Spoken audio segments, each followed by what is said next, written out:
आप news India देख रहे हैं और इस वक्त आपके साथ मैं हूं सुरभि तिवारी। और साथ ही देखिए हेल्दी इंडिया में हर शनिवार और रविवार को आपके सामने एक विषय पर बातचीत करते हैं और साथ ही साथ हम आप लोगों से भी अपील करते हैं कि अगर आपके भी मन में उस विषय को लेकर के किसी भी प्रकार के कोई सवाल हो तो ऐसे में आप हमारे साथ सीधे तौर पर जुड़ सकते हैं और आप डॉक्टर्स के पैनल से अपने सवालों के जवाब भी पूछ सकते हैं। और इसके लिए लगातार आपकी टीवी स्क्रीन पर एक नंबर फ्लैश हो रहा होता है और साथ ही आज का जो विषय हमने रखा है वो है ब्रेस्ट कैंसर को लेकर, क्योंकि आपको ये ज्ञात होगा कि अक्टूबर का महीना ब्रेस्ट अवेयरनेस कैंसर को लेकर के लोगों से ये अपील की जाती है कि किस तरीके से आप भी अपनी सुरक्षा खुद कर सकते हैं। महिलाओं को साफ तौर पर इसको लेकर भी कई ऐसी डिटेल्स है जो कि जानकारियां साझा की जाती है, कई कैंप्स भी आयोजित किए जाते हैं, फ्री चेकअप्स भी होते हैं। और ऐसे में ब्रेस्ट कैंसर अवेयरनेस मंथ के तौर पर हमारी पूरी टीम भी मना रही है। हम तमाम महिलाओं से भी ये अपील करते हैं कि आप भी अपनी सेहत का ख्याल खुद रख सकते हैं। आपको ये जरूर पता होना चाहिए कि आपको क्या करना है, क्या नहीं करना है, कैसे आप ब्रेस्ट कैंसर से अपना बचाव कर सकती हैं। और इसी के तहत में आज हमारा ये एक स्पेशल सेगमेंट यानी कि आज हेल्दी इंडिया में हम इसी चीज को लेकर के डिस्कस करेंगे और डॉक्टर से भी हम आपको रूबरू करवाएंगे। लेकिन उससे पहले दिखाते हैं आपको एक रिपोर्ट। क्या ब्रेस्ट में गांठ का मतलब है कैंसर? मरीज खुद से साधारण गांठ और कैंसर वाली गांठ का अंतर पता कर सकते हैं या नहीं? किन वजहों से बिना कैंसर वाली गांठ हो जाती है और उसे कैसे ठीक किया जा सकता है? कैसे होता है ब्रेस्ट कैंसर? क्या ये जानलेवा है या इसका इलाज मुमकिन है? क्या है ब्रेस्ट कैंसर के लक्षण? ऐसे न जाने कितने सवाल महिलाओं के मन में आते हैं और उन्हें परेशान करते हैं, क्योंकि कई बार ऐसा देखा गया है कि महिलाओं को अपने ब्रेस्ट में गांठ महसूस होती है। अब ब्रेस्ट में गांठ होने से उनका ध्यान सीधे कैंसर की तरफ जाता है और महिलाएं ये सोचकर परेशान हो जाती हैं कि कहीं उन्हें ब्रेस्ट कैंसर तो नहीं हो गया। मगर हर बार यह घबराने की बात नहीं होती। ब्रेस्ट में होने वाली हर गांठ कैंसर नहीं होती।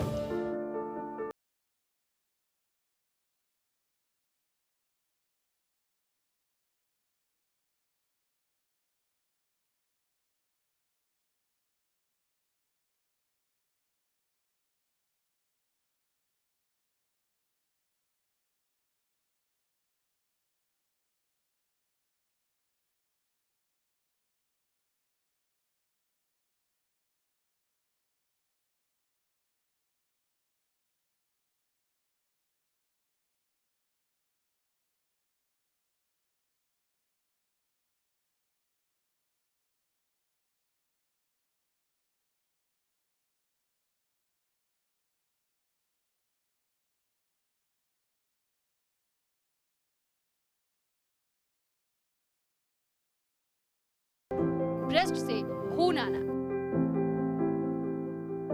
ब्रेस्ट कैंसर के प्रमुख कारणों में जेनेटिक फैक्टर्स, हार्मोनल परिवर्तन, उम्र और जीवन शैली से जुड़े तत्व शामिल हैं। ब्रेस्ट कैंसर के लिए सबसे महत्वपूर्ण जोखिम कारक BRCA1 और BRCA2 जीन में उत्परिवर्तन है। इसके अलावा लंबे समय तक हार्मोनल थेरेपी, शराब का अधिक सेवन, मोटापा और शारीरिक सक्रियता की कमी भी जोखिम को बढ़ा सकती है। भारतीय महिलाओं में ब्रेस्ट कैंसर पर national centre for disease informatics and research के नेशनल कैंसर रजिस्ट्री प्रोग्राम ने सर्वे कर एक रिपोर्ट तैयार किया। 2020 में भारत में महिलाओं में सामने आए कैंसर के कुल मामलों में 39.4% मामले ब्रेस्ट और सर्विकल कैंसर के थे। रिपोर्ट में बताया गया है कि ब्रेस्ट कैंसर के मुख्य कारण बढ़ती उम्र, मोटापा, शराब और आनुवंशिक कारण हैं। लेकिन ब्रेस्ट कैंसर से जुड़े कई मिथ्स भी हैं, जिसे महिलाएं सच मानकर चिंतित हो जाती हैं। आप भी जानिए ब्रेस्ट कैंसर से जुड़े मिथ के बारे में। ब्रेस्ट कैंसर हमेशा गांठ से शुरू होता है। कम उम्र में नहीं होता है ब्रेस्ट कैंसर। सिर्फ महिलाओं को होता है ब्रेस्ट कैंसर। आनुवंशिक होता है ब्रेस्ट कैंसर। ब्रेस्ट कैंसर के बाद आपकी मौत निश्चित है। ट्रीटमेंट के दौरान ब्रेस्ट निकलवाने पड़ेंगे।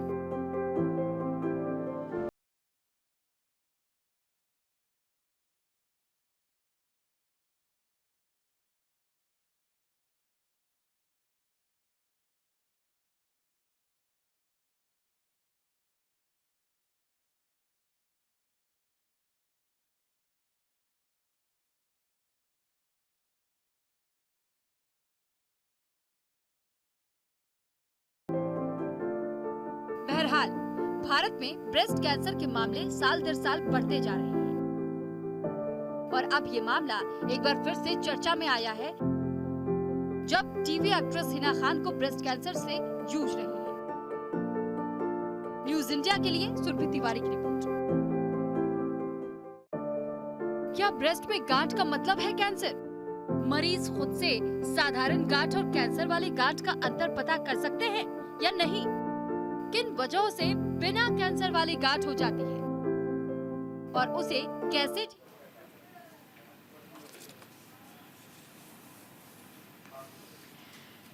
तो आपने ये रिपोर्ट तो देख ली और ये समझ लिया कि किस तरीके से सिर्फ भारत ही नहीं बल्कि विश्व भर में ये कहा जाता है कि ब्रेस्ट कैंसर से जूझने वाली महिलाओं की जो संख्या है, ये बताया जाता है कि हर 22 में से एक महिला इससे पीड़ित होती है।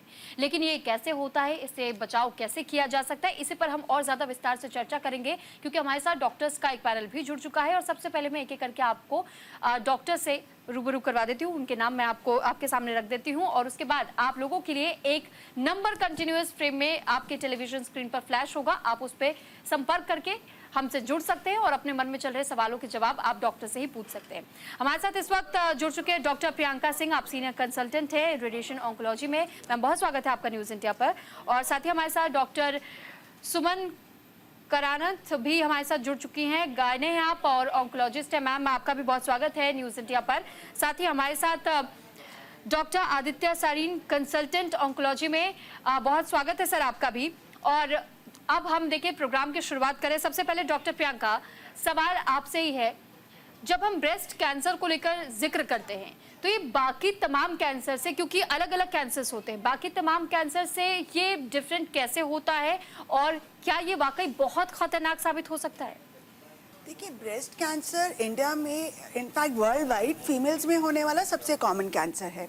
और सबसे इम्पॉर्टेंट बात और सबसे अच्छी बात इस कैंसर के बारे में ये है कि ये आसानी से पकड़ा जा सकता है और अगर स्क्रीनिंग मेथड से पकड़ के अर्ली स्टेजेस में इसका ट्रीटमेंट हो सकता है तो ये पूरी तरह से ठीक होने वाले कैंसर्स में से आता है।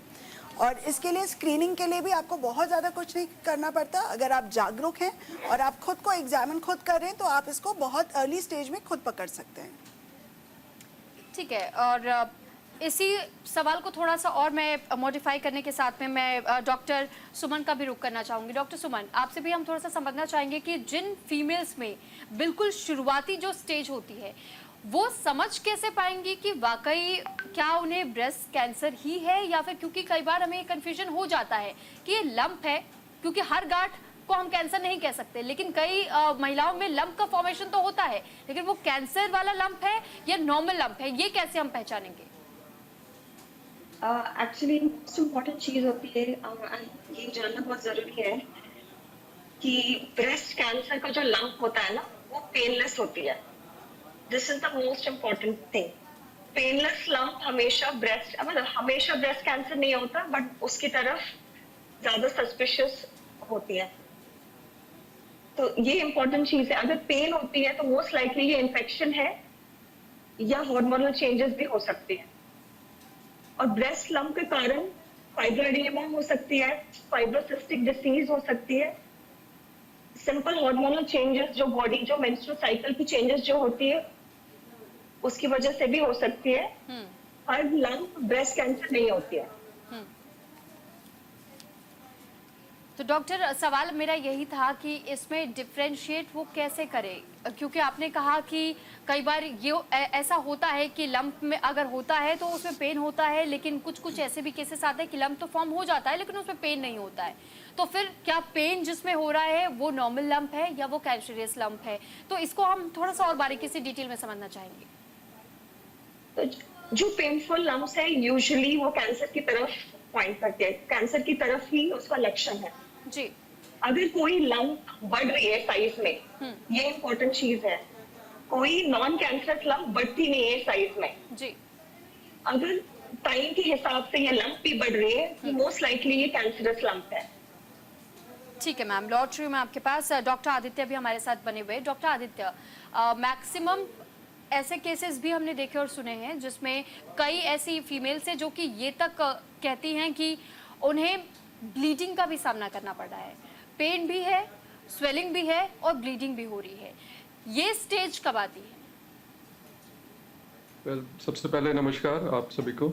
और देखिए, जब हम कैंसर की बात करते हैं, हम सारे इससे इसलिए परेशान हैं, या हम जो भी एकदम से जब ये नाम उठता है, क्योंकि ये नाम ही आपका डर क्रिएट कर देता है। और जैसे ये नाम आता है तो हमारे सामने हमारी ओपीडीज में रिश्ते जुड़ते भी हैं, टूटते भी हैं। हमने काफ़ी कुछ देखा है अपनी प्रैक्टिस में। जी। जहाँ तक बात आती है ब्रेस्ट कैंसर की, ब्रेस्ट कैंसर का जैसे मेरे कलीग्स ने बताया कि एक पेनलेस लंप होता है, और वो ज़्यादा चांसेस होता है कि भी वो आगे जाके आपका या तो वो उसके अंदर इंडवेलिंग कैंसर डेवलप हो चुका है, या फिर अभी वो कैंसर बनने की स्थिति में है। जब हम पेशेंट्स हमारे पास आते हैं तो उसके अंदर हमारे को ये डिसाइड करना होता है कि भी पेशेंट्स अर्ली स्टेज में आ रहे हैं हमारे पास या लेट स्टेज में आ रहे हैं। अगर जो अर्ली स्टेज वाले होते पेशेंट्स हमारे पास प्रेजेंट करते हैं, वो एक सिंपल लंप के साथ होते हैं, और कभी कभी उनको बगल में भी गांठ महसूस हो सकती है। अगर वो नहीं होती है तो हम during the time of examination हम उन दोनों चीज़ों को पैल्पेट करते हैं, और हम उसकी कैरेक्टरिस्टिक, उसकी कंसिस्टेंसी से, उसके मूवेबिलिटी से भी हम उसको अंदाजा जिसे कहते हैं, we can take the clues out of the examination. अगर इसके बियॉन्ड जाके कोई महिला हमारे पास आती है, जो एडवांस स्टेजेस वाले ट्यूमर होते हैं, उसके अंदर स्किन का इन्वॉल्वमेंट होना, मल्टीपल, जैसे हम कहते हैं संतरे के छिलके की तरह ब्रेस्ट हो जाती है, क्योंकि वहां पे लिम्फेटिक्स का ऑब्स्ट्रक्शन हो जाता है। साथ ही साथ ब्लीडिंग आना या निपल से एबनॉर्मल डिस्चार्ज आना, ये संकेत करते हैं लोकली एडवांस्ड ब्रेस्ट कैंसर की। किसी पेशेंट को अगर लोकली एडवांस्ड ब्रेस्ट कैंसर है, इसका मतलब ये नहीं कि वो स्टेज 4 का कैंसर है, तब भी हम लोकली एडवांस्ड में भी हम क्योर की तरफ ही बढ़ेंगे, जैसे कि हम स्टेज 1 और 2 के अंदर क्योर की तरफ जाते हैं। तो most of the time presentation एक अलग चीज होती है, उसके बाद हमारा डिफरेंट सेट्स ऑफ इन्वेस्टिगेशन आते हैं, जैसे पेट स्कैन या सीटी स्कैन, जो हमारे को और हेल्प करता है फाइनल स्टेजिंग में। लेकिन हाँ, देख के आप सिर्फ या फील करके आप लंप की स्टेज नहीं डिक्लेयर कर सकते कि ये अर्ली स्टेज है या लेट स्टेज है। ठीक है डॉक्टर आदित्य, मैं लौट रही हूँ आपके पास। डॉक्टर प्रियंका, क्योंकि डॉक्टर ने स्टेजेस का भी जिक्र किया, और मैं आपसे थोड़ा सा ये भी समझना चाहूँगी, बहुत से लोगों में ये भी कन्फ्यूजन होता है कि ब्रेस्ट कैंसर मतलब सिर्फ फीमेल्स के साथ ही ये दिक्कत होती है, क्या मेल्स को भी ये प्रॉब्लम हो सकती है? देखिए, अगर आपके पास ब्रेस्ट है तो आपको ब्रेस्ट कैंसर डेफिनेटली हो सकता है। मेल्स में ब्रेस्ट कैंसर नॉन फंक्शनल होते हैं, तो उनका कोई फंक्शन नहीं होता, पर क्योंकि वो एक ऑर्गन है वहाँ पे, तो ऑब्वियसली उसमें कैंसर का रिस्क तो है। कम होता है, फीमेल से काफ़ी कम होता है। अराउंड 1% केसेस हम जो ब्रेस्ट कैंसर के देखते हैं वो मेल्स में होते हैं। तो ऐसा नहीं है कि मेल्स में नहीं हो सकता है उनमें भी। अच्छा, अगर हम बेसिक तौर पर ये समझने की कोशिश करें कि फीमेल्स में क्यों होता है, मेल्स में क्यों होता है, इसमें क्या कोई बहुत खास डिफरेंस है या नहीं? देखिए, फीमेल्स में जो ब्रेस्ट का डेवलपमेंट होता है वो हार्मोनल बेस्ड होता है। आपके कुछ पर्टिकुलर हार्मोन्स होते हैं। ईस्ट्रोजन एक हार्मोन है जो फीमेल्स में अधिक मात्रा में पाया जाता है, और जब आप प्रेग्नेंट होते हैं या जब आप ब्रेस्ट फीडिंग कर रहे होते हैं, उस वक्त वो हार्मोन आपका इनएक्टिव रहता है। बाकी टाइम हर वक्त आपके मेंस्ट्रुअल साइकिल के साथ आपकी बॉडी में ईस्ट्रोजन हार्मोन रहता है। तो ईस्ट्रोजन हार्मोन एक्सेस होने से कई बार ब्रेस्ट कैंसर होता है। जैसे फीमेल्स जिनमें बच्चे कम या तो ज़्यादा उम्र में बच्चे हो रहे हैं उनके, या फिर नहीं हैं बच्चे, या जिन्होंने ब्रेस्ट फीडिंग नहीं किया है, उनमें ईस्ट्रोजन का एक्सपोजर ज़्यादा होता है। लॉन्ग ड्यूरेशन के लिए उनकी बॉडी में ईस्ट्रोजन एक्टिव रहता है, तो उनमें ब्रेस्ट कैंसर का रिस्क बढ़ जाता है। मेल्स में ईस्ट्रोजन हार्मोन रिस्पॉन्सिबल नहीं होता, पर जेनेटिक्स इम्पॉर्टेंट है। अगर आपके फैमिली में वो फैमिली हिस्ट्री है, आपके जैसे आप BRCA1 और BRCA2 जीन्स की पहले आपने रिपोर्ट में बात की थी, वो अगर आपके जीन्स में मौजूद है, तो मेल्स में भी ब्रेस्ट कैंसर हो सकता है। ठीक है, डॉक्टर सुमन का भी मैं रुख करना चाहूँगी। डॉक्टर सुमन, क्योंकि अभी हमने ये भी जान लिया कि इसके स्टेजेस कितने हो सकते हैं या फिर ये कितना ज़्यादा हार्मफुल हो सकता है, लेकिन साथ ही मैं ये भी थोड़ा सा और डिटेल में समझना चाहूँगी। जिस तरीके से हमने ये तो समझा कि मेल और फीमेल दोनों में हो सकता है, लेकिन क्या इसके लिए कोई एज ग्रुप की भी कोई लिमिट होती है या फिर ऐसा ये संभव हम मान सकते हैं कि सिर्फ एक ही पर्टिकुलर एज ग्रुप में होता है? तो ये बहुत इम्पोर्टेंट क्वेश्चन है। सो नॉर्मली ये डिसीज 50 इयर्स के ऊपर की महिलाओं में इंक्रीज रिस्क में आ जाती है ये बीमारी, बट इसका ये मतलब नहीं है कि यंग वुमेन में नहीं होती है। Young women age young age 25 years, उनमें भी ब्रेस्ट कैंसर होने का लक्षण होती है। स्पेशली अगर आपकी फैमिली में हिस्ट्री है ब्रेस्ट कैंसर की, अगर आपको ये BRCA2 जीन्स है आपकी बॉडी में, इन लोगों में अर्ली एज में ब्रेस्ट कैंसर होने का रिस्क है। ठीक है डॉक्टर सुमन, हमारे साथ डॉक्टर देवाशीष चौधरी जी भी जुड़ चुके हैं, ऑन्कोलॉजिस्ट है। आप, बहुत स्वागत है सर आपका न्यूज़ इंडिया पर।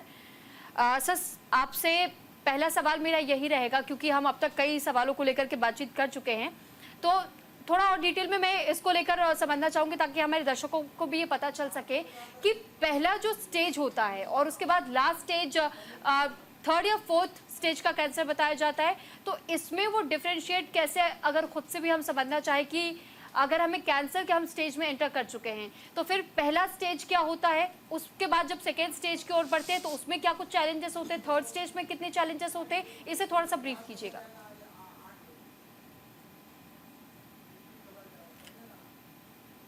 होगी आपको जी, पहले तो मेरा नमस्कार सभी को।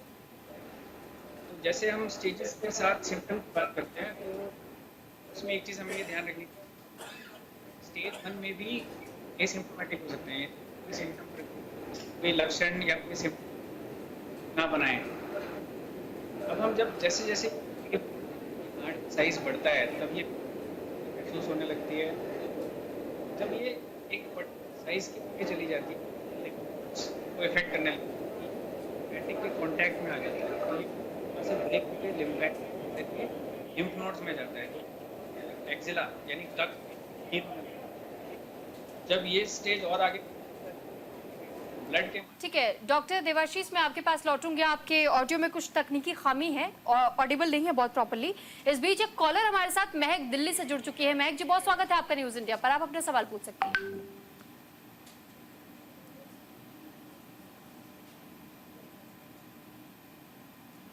महक जी, अगर आपको मेरी आवाज मिल रही है तो मैं चाहूंगी कि आप डॉक्टर से अपना सवाल पूछिए। तो फिलहाल संपर्क हमारा टूट गया है, लेकिन हम दोबारा चाहेंगे कि आप, अगर आपके मन में सवाल है, आप उन सवालों के जवाब जानना चाहती हैं, तो डॉक्टर्स की टीम इस वक्त हमारे साथ इस लाइव प्रोग्राम में मौजूद है और आप अपने सवाल पूछ सकते हैं। इसके लिए आपको दोबारा हमें उन्हीं नंबर्स पे कॉल करना होगा जो लगातार आपकी टीवी स्क्रीन पर फ्लैश हो रही है। फिलहाल लगातार देखिए, हम इसको लेकर भी चर्चाएं कर रहे हैं कि क्या कुछ किया जा सकता है, कैसे स्टेजेस में हम वेरिएशंस ढूंढ सकते हैं, हमें पता लग सकता है कि किस स्टेज का कैंसर है। और डॉक्टर आदित्य, मैं आपसे ही उन स्टेजेस को थोड़ा और बारीकी के साथ समझना चाहूँगी जिस स्टेज का हम अभी जिक्र कर रहे थे। देखिए, जब हम कैंसर की बात करते हैं तो इसके अंदर हम 4 स्टेजेस के बारे में बात करते हैं। हर स्टेज के अपना एक तथ्य है, उसके पीछे अपना एक लॉजिक है। जब भी हमारे पास कोई पेशेंट आते हैं, सबसे पहले हम उनका स्टेज ही डिफाइन करते हैं, क्योंकि स्टेज के बेसिस पे ही आपका सारा ट्रीटमेंट डिपेंड करता है।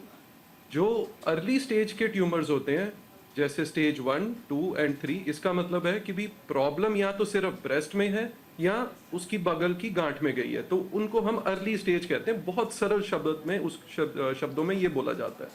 और अगर वो गांठ अपनी जगह से स्प्रेड होके दूसरे ऑर्गन्स यानी कि लिवर में, लंग में, हड्डी में चली जाए तो उसको हम मेटास्टेटिक स्टेज कहते हैं, and that is known as stage 4। अब कई पेशेंट्स कहते हैं कि सर मेरे पेशेंट की आप स्टेज क्यों नहीं बता रहे हैं, क्योंकि ब्रेस्ट कैंसर के अंदर भले ही आप स्टेज 4 में हैं, हम 94-95% चांसेस है कि हम आपको कम से कम भी 5 साल और उससे भी ज्यादा आपको सरवाइव करने में हेल्प करें। तो ब्रेस्ट कैंसर इकलौता कैंसर है जहां पे स्टेज 4 होने के बावजूद भी सर्वाइवल कम नहीं है। जैसे एग्रेसिव कैंसर होते हैं, गॉल ब्लैडर कैंसर है, पैंक्रियाटिक कैंसर है, वहां सर्वाइवल मुश्किल से 2-3 साल तक रहता है और हो सकता है 3 साल के पेशेंट्स बहुत कम हुए स्टेज 4 में। लेकिन breast cancer it is curable and it is treatable. तो अर्ली स्टेजेस के लिए हम शब्द इस्तेमाल करते हैं क्योर का, यानी कि भी हमारी मंशा है या तो हम इसकी पहले ही सर्जरी कर दें या कीमो देने के बाद सर्जरी कर दें, 2 ऑप्शंस होते हैं। और फॉर स्टेज 4 कैंसर के अंदर हम सर्जरी नहीं कराते क्योंकि अनटिल अनलेस कोई स्पेसिफिक रीजन हो, अपफ्रंट किसी की सर्जरी नहीं होती। आजकल स्टेज 4 कैंसर के अंदर तो हम कई ऐसे सिलेक्ट सब ग्रुप हैं जिसमें हम सिर्फ गोलियों से इलाज करते हैं, तो कीमो भी बच जाती है।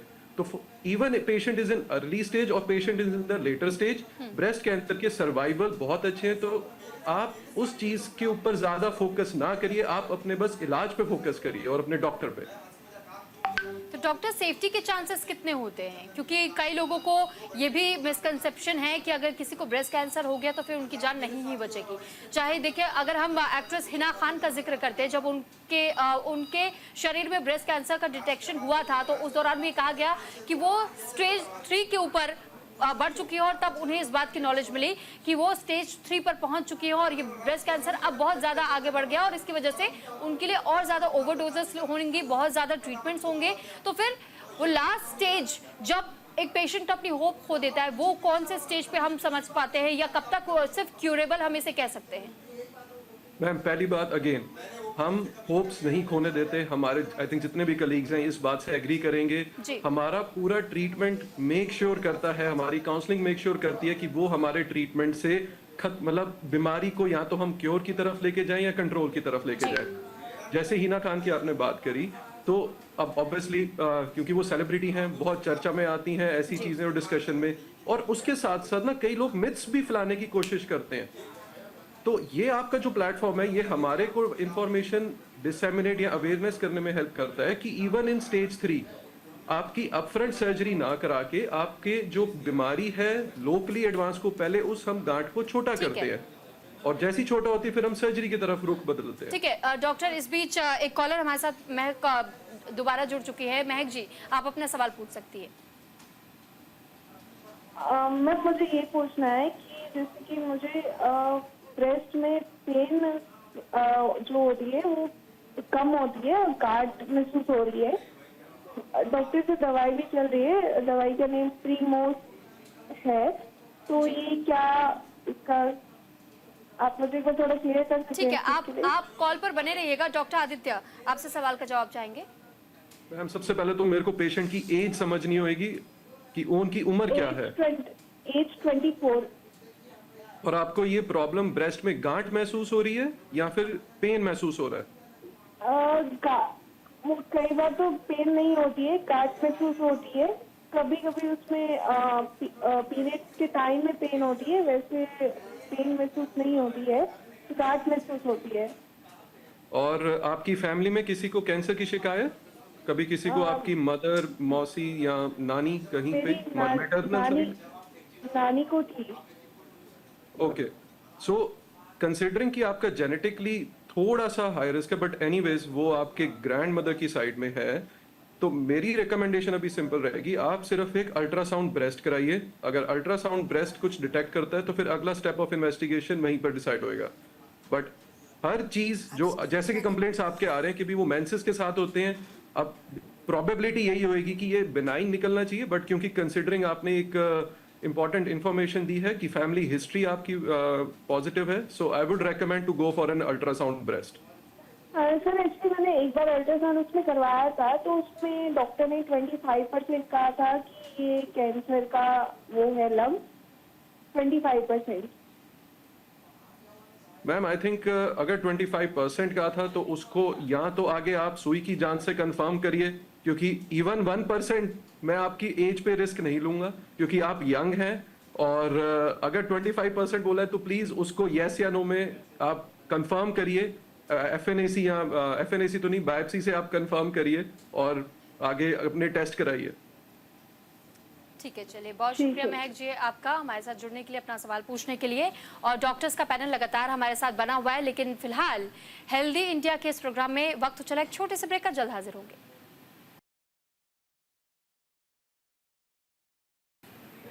ब्रेक के बाद एक बार फिर आपका स्वागत है और आज के हेल्थ इंडिया के इस प्रोग्राम में हम चर्चा कर रहे हैं ब्रेस्ट कैंसर को लेकर के, क्योंकि अक्टूबर का पूरा महीना ब्रेस्ट कैंसर अवेयरनेस मंथ के तौर पर मनाया जाता है और खासतौर पर उन सभी महिलाओं को बार बार जहां एक और अपील भी की जाती है, तो वहीं दूसरी तरफ ये भी महिलाओं को समझाने की कोशिश की जाती है, बताने की कोशिश की जाती है कि आप भी जितने भी कैंप्स आयोजित हो रहे हैं आप भी अपना चेकअप करवाइए और आप के अंदर अगर किसी भी मिसकंसेप्शंस को लेकर के आप शिकार है उसका, या आपको कोई भी अगर किसी भी तरीके से गाइड करने की कोशिश कर रहे हैं तो क्या सही गाइड कर रहे हैं, नहीं कर रहे हैं, इन तमाम मुद्दों को लेकर के हम बातचीत कर रहे हैं, चर्चा कर रहे हैं। और डॉक्टर्स की टीम लगातार हमारे साथ इस वक्त बनी हुई है और डॉक्टर आदित्य हमारे साथ मौजूद है, डॉक्टर प्रियंका सिंह हमारे साथ हैं, साथ ही डॉक्टर सुमन करांत हमारे साथ है, डॉक्टर देवाशीष चौधरी भी हमारे साथ जुड़ चुके हैं।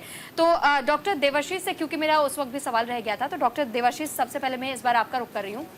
देखिए, हम चर्चा कर रहे हैं ब्रेस्ट कैंसर को लेकर के। अब तक हमने कई टॉपिक्स पर बातचीत कर ली है, लेकिन साथ ही अब थोड़ा सा मैं ये भी समझना चाहूंगी लाइफस्टाइल का इस पर कितना ज़्यादा असर हो सकता है महिलाओं में भी, क्योंकि खासतौर पे हमने ये देखा है कि महिलाएं भी आज के वक्त में चाहे वो पार्टियों में जा रही है तो वो स्मोक कर रही हैं, वो अल्कोहल कंज्यूम कर रही हैं या फिर बहुत ज़्यादा पैकेज्ड फूड खा रही हैं। तो इसका क्या वाकई असर पड़ता है और इससे कोई कनेक्शन है क्या ब्रेस्ट कैंसर पर भी?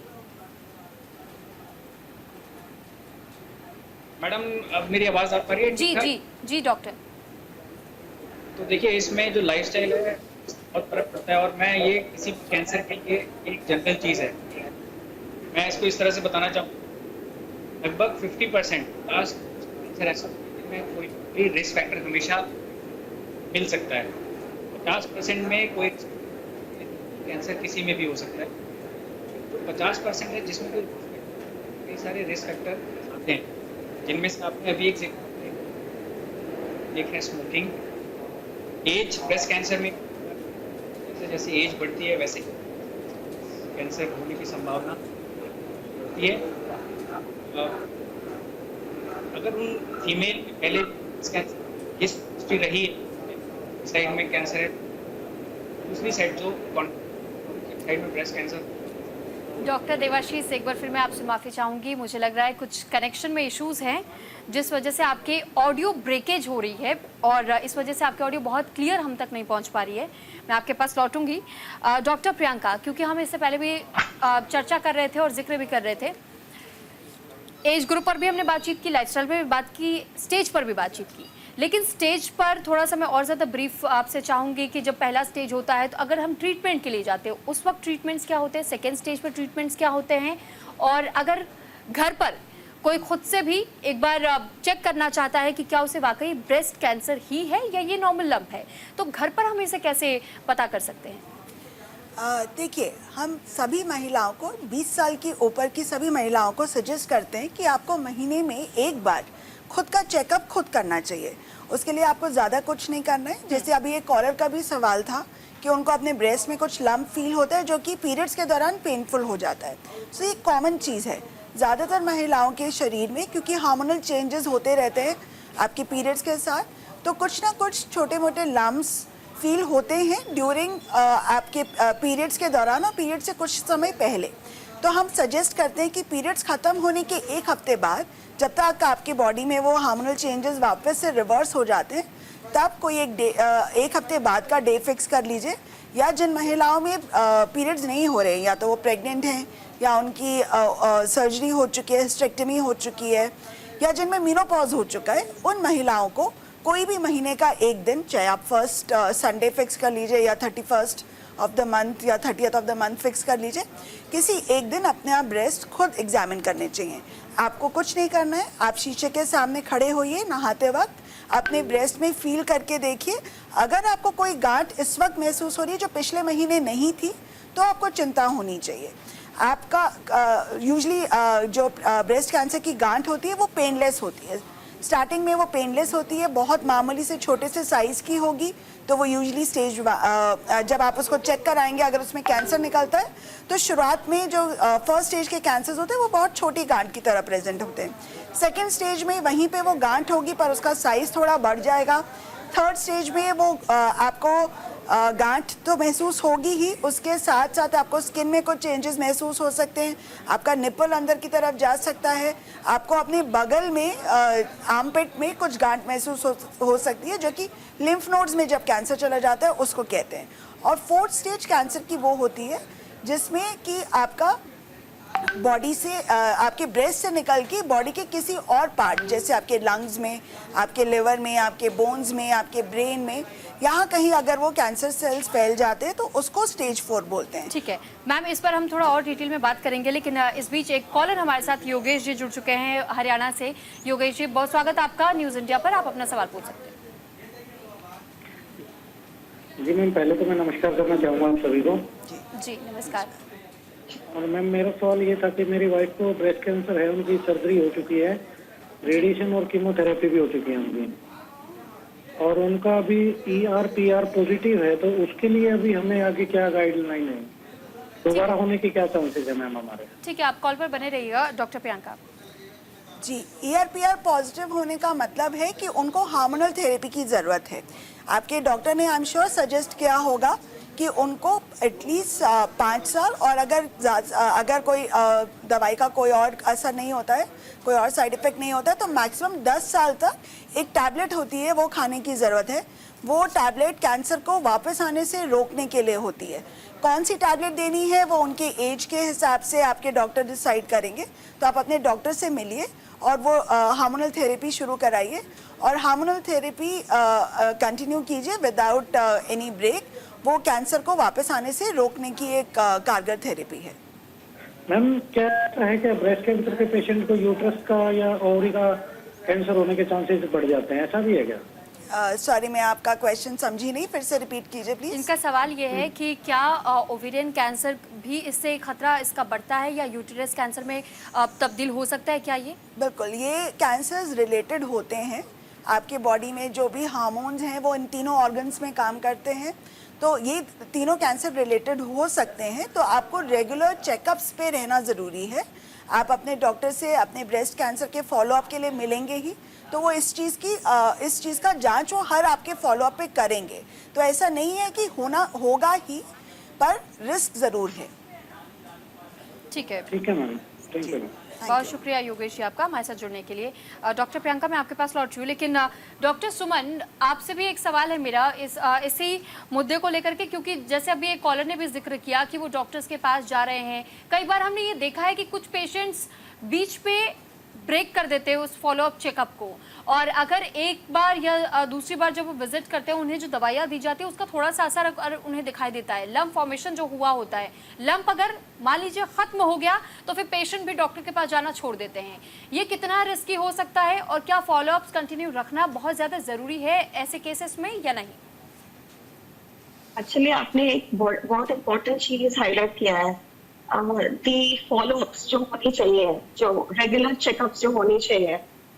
लोगों को लगता है जैसे उनका लंप निकल के बाहर आ गया है, जो सर्जरी होके खत्म हो गया कैंसर, इसके बाद कुछ नहीं है, ना तो डॉक्टर के पास जाना है, ना तो चेकअप्स करना है, वो कैंसर फ्री है। डेफिनेटली सर्जरी करने के बाद आप कैंसर फ्री हो, बट ये वापस नहीं आने के लिए आपको सर्टेन ट्रीटमेंट्स और करनी है। जैसे कि हम एंटीबायोटिक का पूरा कोर्स लेते हैं, अगर आप एंटीबायोटिक्स को अधूरा छोड़ेंगे तो ये वापस आ जाएगा। Same with cancer, chemotherapy, radiation therapy and surgery and hormonal treatments, ये कॉम्बिनेशन ऑफ ट्रीटमेंट्स होती है for stage 1 to stage 3। Stage 4 का ट्रीटमेंट तो देयर आर मेनी मोडालिटीज, उसमें कीमोथेरेपी की होती है, targeted therapy, immunotherapy and hormonal therapy होती है इन स्टेज 4। जब हम ट्रीटमेंट खत्म करते हैं पेशेंट्स के लिए, हम बोलते हैं कि ये फॉलोअप्स एवरी 3 मंथ्स को होना बहुत जरूरी है। एवरी 6 मंथ चेस्ट एक्सरे या अल्ट्रासाउंड एब्डोमेन करना बहुत जरूरी है, स्पेशली अगर आप early stage of breast cancer में हो। ईयरली मैमोग्राम बहुत जरूरी है। हार्मोनल ट्रीटमेंट पे तो एवरी 2 years आपको डेक्टर scan, that is bone scan, आपका बोन हेल्थ देखना बहुत जरूरी है, क्योंकि जब आप हार्मोनल ट्रीटमेंट पे होंगे आपके बोन्स वीक हो जाते हैं। ये बहुत जरूरी है कि आप 3 महीने अपने डॉक्टर के पास चलिए, क्योंकि इस बीच में अगर ये रेकरेंस हो जाए तो ये जल्दी से पकड़ में आ जाता है। एंड ये प्रॉब्लम एक तो वो कहते कि मैं मुझे क्यों जाना डॉक्टर के पास, डॉक्टर के पास जाना खस्ता होती है जी and a lot of time specially ladies को तो बहुत रिस्पॉन्सिबिलिटीज हो जाती है घर पे। तो जैसे जब वो बीमार होते हैं तो सारे लोग सपोर्ट करते हैं लेडीज को, जैसे वो ठीक हो जाते हैं वर्कलोड लेडीज के ऊपर आ जाते हैं, तो वो कहते हैं कि मैं क्यों जाऊँ, मैं तो ठीक ही हूँ। बट ये डॉक्टर ये इंफॉर्मेशन डालना बहुत जरूरी है कि आपको रेगुलर चेकअप्स करना जरूरी है। 5 to 10 years आपको अपना स्क्रीनिंग करना बहुत इम्पोर्टेंट। ठीक है। इस बीच हमारे साथ एक कॉलर जुड़ चुके हैं ज्ञानेंद्र मेरठ से। ज्ञानेंद्र जी, बहुत स्वागत है आपका न्यूज इंडिया पर, आप अपने सवाल पूछ सकते हैं। हेलो जी ज्ञानेंद्र जी, आपकी आवाज हमें मिल रही है, आप अपना सवाल पूछिए। हेलो हेलो ज्ञानेंद्र जी, आपकी आवाज हम तक पहुंच रही है, आप अपना सवाल पूछ सकते हैं। हाँ मैडम, मेरी एक बेटी है 17 साल की जी तो उनको जो है ना थोड़ा सा जो उनके वे होते हैं चेस्ट वगैरह पे, तो उनके जो बन नहीं रहे, तो मेरी मिसेज ने काफी दुकानों पर डॉक्टर को दिखा दिया, तो जितनी उम्र उनकी बिटिया की हो गई तो वो काफी उभर नहीं पा रही, मतलब कोई भी मतलब उनका आकार नहीं दिखाई दे रहा। ठीक है, आप कॉल पर बने रहिएगा। डॉक्टर सुमन, इस सवाल का जवाब मैं आपसे चाहूंगी। ये आई डिडंट अंडरस्टैंड, ये क्वेश्चन मुझे समझ में नहीं आया, क्या नहीं बन रही है इनको? उनका ये कहना है कि एज उनकी हो चुकी है, वो मैच्योर भी अब हो रही हैं, लेकिन अभी तक भी ब्रेस्ट में डेवलपमेंट उन्हें बिल्कुल नजर नहीं आ रहा। तो ये किन कारणों की वजह से हो रहा है, इस बारे में वो जानना चाहते हैं। अच्छा, आपकी बेटी को एक बार हार्मोनल असेसमेंट करना बहुत जरूरी है। तो मैं आपको ये सलाह दूंगी, आप एंडोक्राइनोलॉजिस्ट के पास जाइए, एक बार hormone levels, oestrogen, progesterone, FSH, LH, ये इंपॉर्टेंट हार्मोन्स है जो ब्रेन से प्रोड्यूस होके यूट्रस और ओवरी ठीक की है। तरफ आते हैं। डॉक्टर सुमन, ज्ञानेंद्र जी कुछ कह रहे हैं। ज्ञानेंद्र जी, अपनी बात रखिए। हेलो मैडम नमस्ते। हाँ जी। हेलो मैडम नमस्ते। ज्ञानेंद्र जी, नमस्ते। डॉक्टर को आपकी आवाज मिल रही है, आप अपना सवाल पूछिए। हेलो मैडम नमस्ते। मेरी बेटी जो है ना 17-18 साल की एज की हो गई, हेल्थी काफी है, पर उनकी जो चेस्ट वगैरह जो है ना बढ़ोतरी पे नहीं हो रही। मेरी मिसेज ने उनको काफी डॉक्टर से दिखा दिया, तो काफी बढ़ोतरी नहीं हो रही।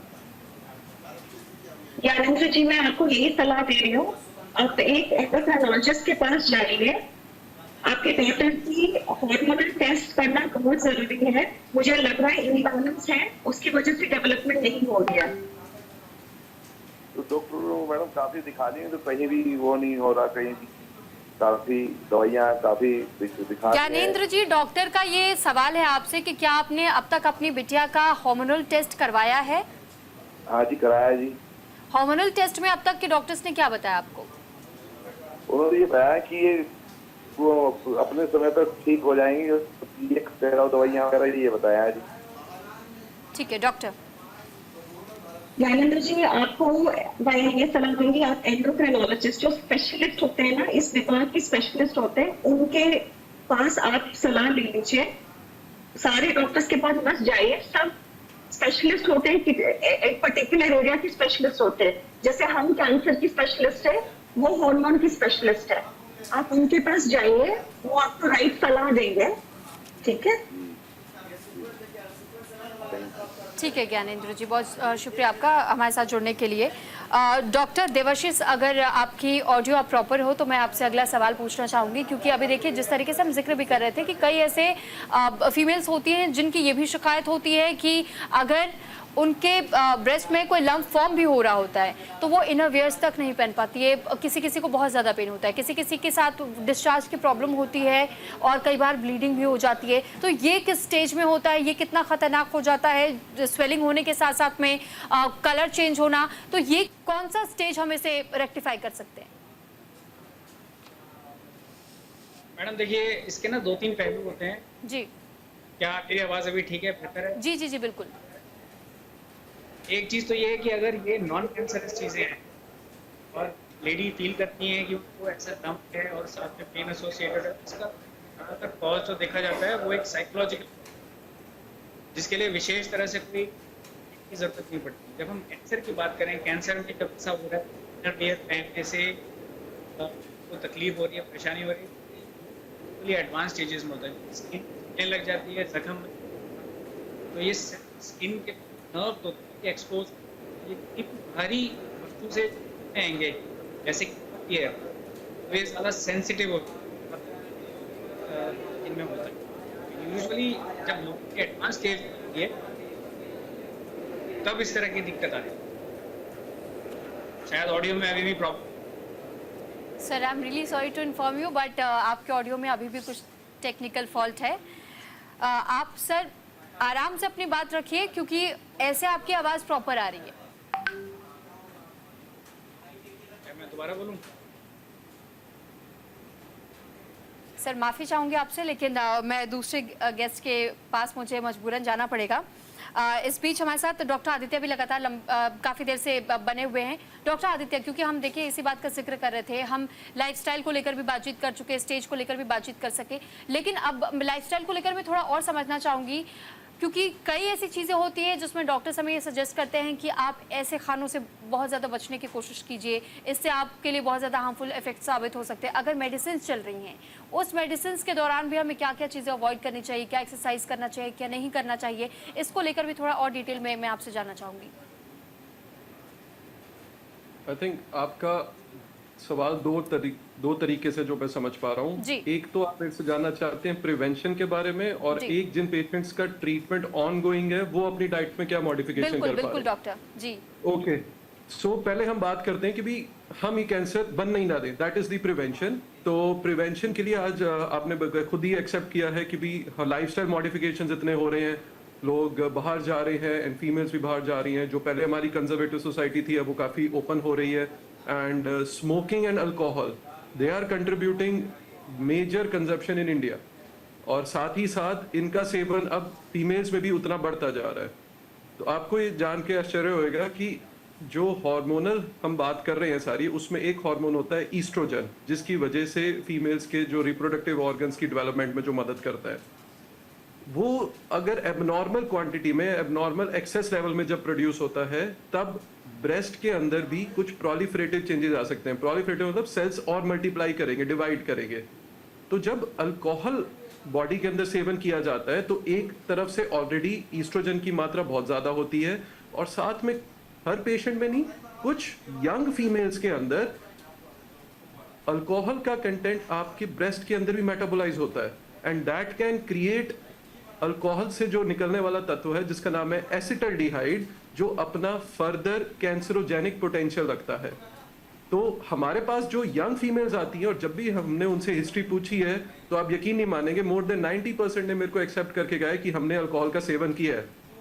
और आपको ये जान के भी आश्चर्य होगा कि उन फीमेल्स के अंदर जो ट्यूमर टाइप हमारे को ज्यादा मिलती है वो हार्मोन पॉजिटिव मिलती है रादर देन दी हार्मोन नेगेटिव। तो मेरे कायदे से तो ये होना चाहिए, प्रिवेंशन के लिए आप अपनी एक्सरसाइज करिए, जितना कम से कम सेवन होए और ना मात्र सेवन होए स्मोकिंग का, साथ में अल्कोहल का, ये मिनिस्क्यूल करिए। Not even 1 ounce is acceptable. अगर आपका देखिए एक भी सेल आगे जाके कैंसर में तब्दील होता है, it is not just you, it is you, the family and the relative. तो प्लीज प्रिवेंशन पे काम करिए ताकि आगे बीमारी हो ही ना। लेकिन हाँ, जिन पेशेंट्स का जेनेटिकली लिंक्ड है या जिनकी, जैसे मैं एक कॉलर आया जिनकी फैमिली हिस्ट्री थी, तो उनके लिए हमारा को स्क्रीनिंग पहले से करनी होगी। ये तो हुई बात जिनके लिए हम कैंसर बचाना चाहते हैं। अब आपके दूसरे प्रश्न पे मैं आता हूँ। जो हमारे पेशेंट्स ऑलरेडी ट्रीटमेंट ले रहे होते हैं, हमारा सबसे इंपॉर्टेंट उनको यही राय होती है कि आप अपना खाने को कंटिन्यू रखिए और आपका घर का साफ सुथरा बना हुआ खाना जरूर खाइए।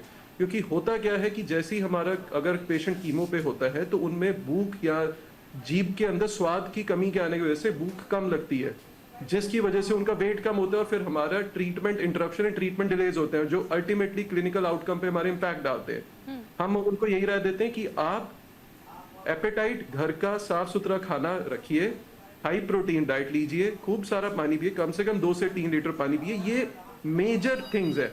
कई लोग कहते हैं कि जी कटा हुआ फल नहीं खाना, कई लोग कहते हैं जी फ्रूट्स नहीं खाने, बट मेरे पास कोई ऐसा साइंटिफिक एविडेंस है नहीं कि मैं ये रिकमेंडेशन दूं। सो मेरी प्रैक्टिस में आज तक मैंने हर एक को यही कहा कि थेरेपी लगने के 3 से 4 दिन के बाद आपके घर में साफ सुथरा फल अगर वो भी है, आप वो भी खा सकते हैं। और आप यकीन मानिए, मेरे पास पेशेंट्स का वेट लॉस नहीं होता, because they are so interested in taking fruits.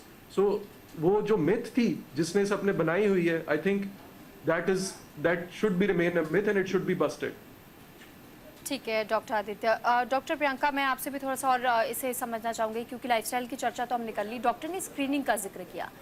किस प्रकार की स्क्रीनिंग होती है और कौन कौन से स्क्रीनिंग से होकर के एक पेशेंट को गुजरना पड़ता है अगर वो ब्रेस्ट कैंसर से पीड़ित हो? तो इसके लिए क्या कुछ प्रोसेस रहता है, उस प्रोसेस को भी जानना चाहूँगी और स्क्रीनिंग की प्रक्रिया को भी समझना चाहूँगी।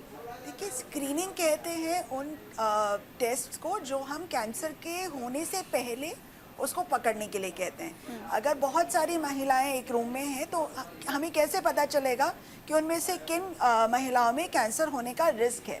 तो उसके लिए जो हम टेस्ट करते हैं उसको स्क्रीनिंग कहते हैं। स्क्रीनिंग फॉर ब्रेस्ट कैंसर, उसके 3 पार्ट्स होते हैं। एक तो सेल्फ ब्रेस्ट एग्जामिनेशन, जो अभी थोड़ी देर पहले मैंने जिक्र किया था कि हर महीने की एक फिक्स डेट पे आप खुद के ब्रेस्ट को खुद चेक करिए और महसूस करके देखिए कि आपको कोई गांठ महसूस हो रही है कि नहीं। हो सकता है पिछले महीने नहीं थी, पर इस महीने आपको उसमें पहली बार गांठ महसूस हुई। अगले महीने आप देखेंगे तो आपको शायद पता चले कि उसका साइज़ बढ़ रहा है, उसका कलर बढ़ रहा है, उसके ऊपर स्किन के चेंजेस आ रहे हैं। इस तरह के आप रेगुलर चेकअप करेंगे तो आपको अपने ब्रेस्ट के हेल्थ के बारे में खुद जानकारी रहेगी। आप खुद से अपने आप बता सकते हैं कि पिछली बार ये चीज़ नहीं थी, इस बार है तो कुछ अबनॉर्मल है। उसके अलावा आपको 40 इयर्स की एज के बाद हम सब महिलाओं को कहते हैं कि साल में एक बार मैमोग्राम कराना चाहिए। मैमोग्राम कुछ नहीं है, एक सिंपल ब्रेस्ट का एक्सरे है। मैमोग्राम कराने से आपको जो गांठ आपको महसूस हो उससे बहुत पहले हम उसको पकड़ सकते हैं। तो जितनी जैसे पहले भी बात हुई है, जितनी अर्ली स्टेज में आप ब्रेस्ट कैंसर की गांठ को पकड़ पाएंगे उतना ज़्यादा वो क्योरेबल होता है। तो मैमोग्राम बहुत ज़रूरी है। जो महिलाएं अभी ब्रेस्ट मतलब जो यंग महिलाएं हैं जिनमें ब्रेस्ट का अभी डेंस हैं, जिनमें अभी ब्रेस्ट फीडिंग नहीं हुई है, तो उनको मैमोग्राम की जगह वो अल्ट्रासाउंड ब्रेस्ट करा सकते हैं। उसके अलावा साल में एक बार आप किसी भी वजह से अपने डॉक्टर के पास ज़रूर जाते होंगे, अपने गायनेकोलॉजिस्ट के पास या किसी और भी डॉक्टर के पास, तो आप अपने डॉक्टर से अपने ब्रेस्ट की जांच ज़रूर कराइए, क्योंकि कुछ ऐसे चेंजेस हो सकते हैं जो आपको लगे कि नॉर्मल है, पर आपके डॉक्टर आपको देख के बता सकते हैं कि ये सस्पिशियस लग रहा है, अब हमें कैंसर की जांच इसमें करानी चाहिए।